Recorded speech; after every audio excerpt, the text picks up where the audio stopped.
This presentation will establish the feasibility of establishing a meal kit company at Murdoch University.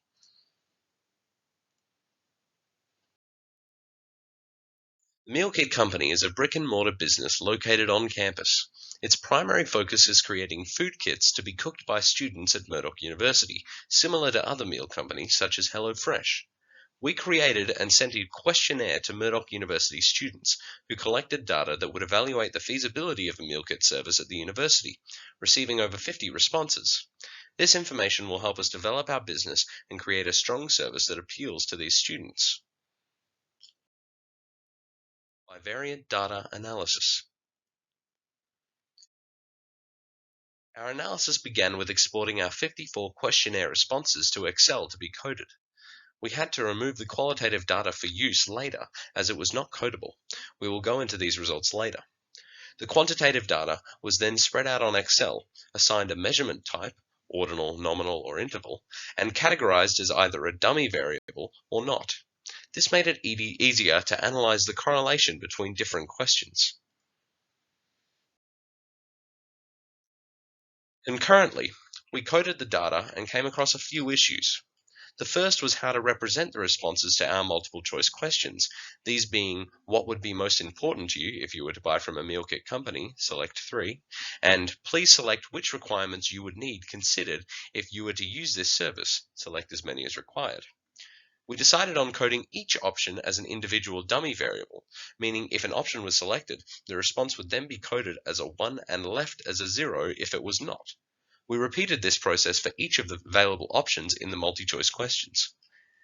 The second issue was that we could not restrict how many selections were made for the questions that we requested respondents select 3 options for, which was due to the limitations of using Google Forms. This led to 15 respondents either selecting more than or less than 3 options for that question. As such, for any data analysis which compared that multi-choice question with any other question, we had to remove those 15 respondents to ensure they did not skew the results. For any analysis that did not refer to that multiple choice question, we were able to use all of our respondents. We kept these 2 data sets on 2 separate spreadsheets so as to not confuse them. Some questions had to be recoded, such as if given a choice between the proposed brick-and-mortar service at university and a home delivery meal kit brand like Light and Easy or HelloFresh, which would you choose? Because respondents did not choose the option neither. We also recoded the question relating to age, as we did not have any respondents select beyond option 4, 41 to 50 years old. We then used Excel to find correlations between the questions. The first table shows part of our data without the multi-choice questions. The second shows it with the multiple choice questions and the 15 respondents removed. A formula we wrote would highlight in orange any correlations that were between 0.3 and 0.7. Any correlations 0.7 or above would highlight red as they were the most important. The yellow highlighted areas represent the options that no one selected for the multiple choice questions, once we removed those 15 people. We then used Excel to find the correlations between the questions. The first table shows part of our data without the multiple choice questions, and the second shows it with the multiple choice questions and the 15 respondents removed. In all of our data, there was one high correlation, 0.77. Respondents who selected gluten-free as an option commonly selected lactose-free as well. Though not very significant, it does mean our gluten-free products should also be lactose-free and vice versa if we want to appeal to that market. Of course, this is limited to our sample and does not reflect the entire population. Other findings included the following, although this could only be applied to our sample and not the entire population.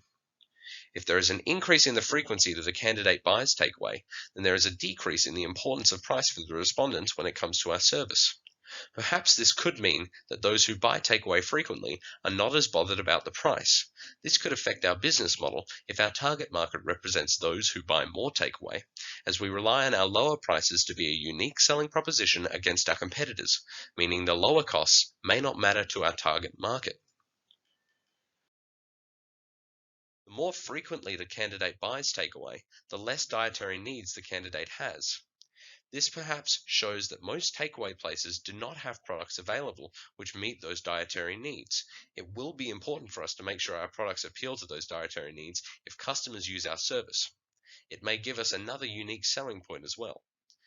There is a moderate correlation showing if there is an increase in the likeliness to use our service, there is an increase in respondents who want less fat in their meals. This indicates we may want to tailor our products to be lower in fat.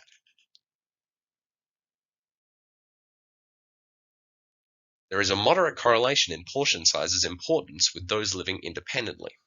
If we are to target those living independently, then higher portion sizes would be preferable for our market.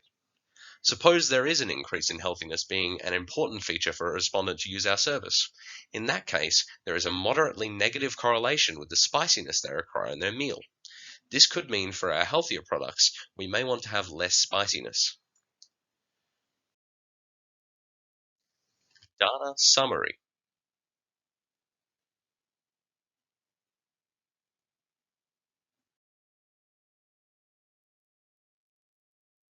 The mean shown for living independently gives a value of 0.436, which shows that roughly half the participants in our study live far away from their parents. This is positive for our business, as most university students who live on their own tend to gravitate towards meal kits as they are cheap and convenient meals. The average of the expected cost per week for subscription of 3.154, which shows that the majority of individuals want to spend a cheap $20 to $29 on their food per week, as well as the time spent making a meal, which had an average of 2.205, which means that most individuals spent 16 to 30 minutes making a meal. This is great for our business, as our product is suited to most individuals who prefer to spend less time cooking with our fast and efficient meal kits. To further investigate the feasibility of our proposed idea, we conducted t-tests to understand significant differences in the responses of two variables from each candidate's response. From here, we'll have a better understanding of what would be the best strategies to market our service, as well as what our target market would be and how best to segment that market.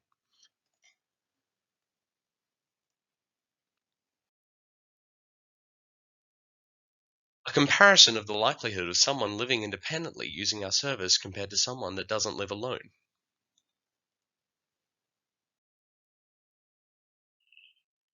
We compared a number of different variables, including how likely a respondent living independently would be to use our service instead of someone who doesn't live independently. For example, lives at home or house shares. We calculated a result of 0.00196 for this t-test, indicating that there is in fact a significant difference between the two datasets, and those who live independently were in fact more likely to use our service. In support of this, when analyzing our survey results, we discovered that of the 54 people surveyed, 26 said that they lived independently and 28 said that they did not. Of the 26 who said they lived independently, over 82% said they were either likely or extremely likely to use our service. On the contrary to this, over 57% of the non-independent responders said they were in some way unsure or unlikely to use our service. With this in mind, it is extremely indicative that we should focus our efforts on making our target market those who live independently and market our service to this demographic. Comparison of how often someone living independently orders takeaway as opposed to someone living dependently.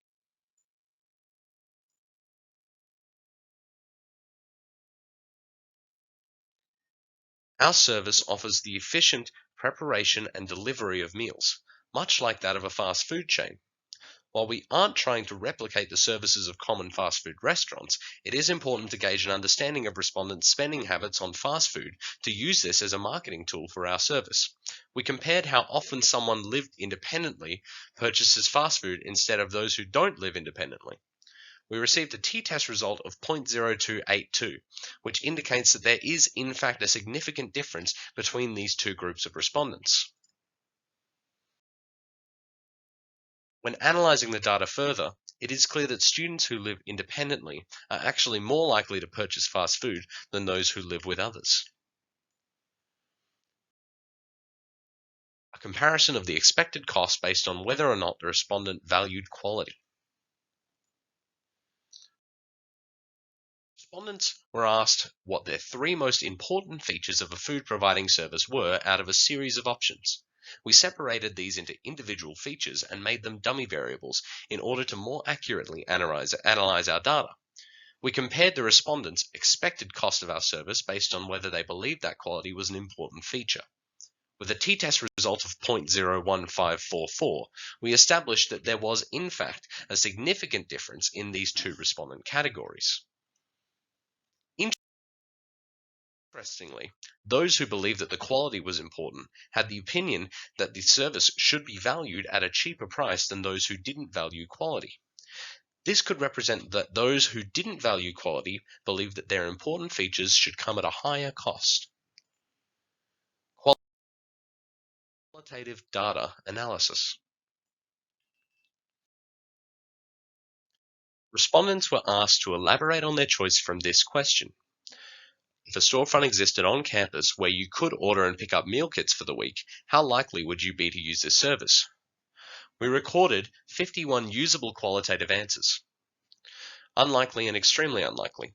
Respondents least likely to use our service, 11.76%, were individuals who had environmental concerns, fears for the food's chemical contents, religious issues surrounding food, or a preference for cooking their meals. Our service could benefit in reaching these consumers by introducing biodegradable packaging, unique dietary options such as gluten-free, vegan, halal, and vegetarian meals, and clearly labeled meal content information on the packaging. Unsure. Respondents who selected unsure, 21.57%, held concerns for many different aspects of the service, including the diversity of the menu, quality, price, the variety of choice, and meal repetition.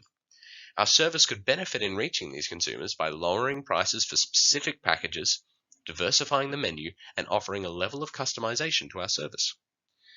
Likely and extremely likely, respondents who most likely to use our service, 66.67%, chose so due to the convenience, easier healthy eating, ease of access, and our service's ability to bring comfort in busy circumstances. Our service could benefit in reaching these consumers by developing more convenience-based techniques, such as online and scheduled ordering, meal customization, and meal planning abilities.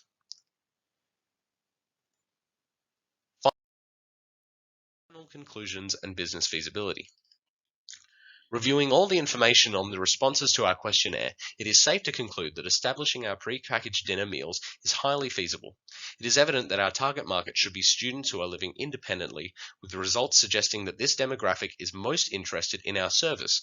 In addition to this, it is also evident that making sure our service is priced competitively compared to other market competitors is extremely important. In terms of the product itself, we need to begin by establishing a base package that offers a healthy range of products to price it competitively. However, should we look to expand our product range, we could do so by offering various dietary and nutritional options.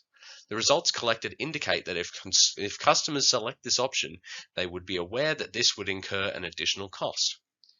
Digressing, ensuring we could correctly select our target market is imperative.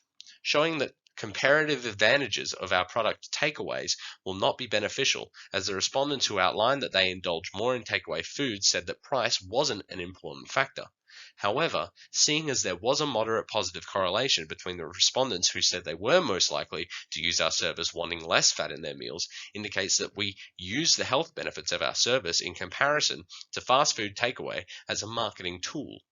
Further investigation clearly needs to be taken into the way in which customers will receive the service and product, as when asked whether the food should be pre-cooked meals or a box of ingredients with a recipe that can be cooked at home, of the 54 respondents, 27 said they prefer the pre-cooked meals and 27 said they prefer the box of ingredients, a 50-50 split. With all this information, we believe that it is in fact a feasible business to establish on campus.